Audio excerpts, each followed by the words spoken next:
জুলাই বিপ্লবটা ছিল একক কারো সম্পদ নয়। আজকে আমার আলোচ্য বিষয় কান্ডারি হুঁশিয়ার।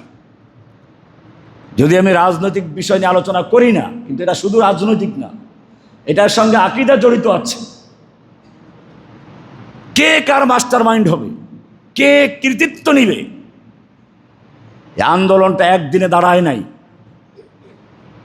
সেই শাপলা চত্বরের চরম গণহত্যা, ব্রাহ্মণবাড়িয়ার শহীদ হত্যা, এরকমভাবে হাটহাজারিতে, এরকম যাত্রাবাড়ি, মোহাম্মদপুর বসিলা, উত্তরা, এরপরে কারা নির্যাতিত আলেমদের বদদোয়া, সাইদি সাহেব থেকে শুরু করে জসিমউদ্দিন রহমানি পর্যন্ত, মামুনুল হক থেকে শুরু করে এই মনির হোসেন কাসিমি পর্যন্ত কে জেলে না ছিল?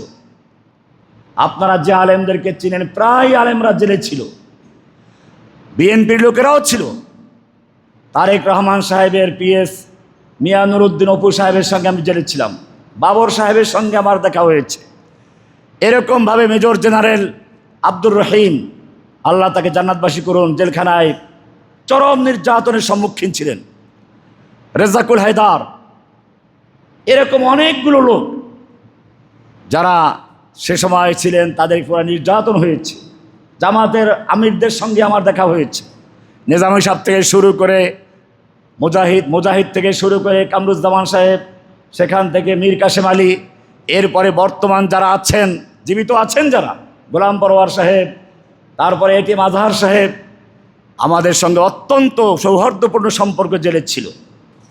ছাত্র শিবিরের সভাপতি ছিলেন দেলোয়ার ভাই। চরম নির্যাতন করে তাকে দুর্বল করে ফেলা হয়েছিল।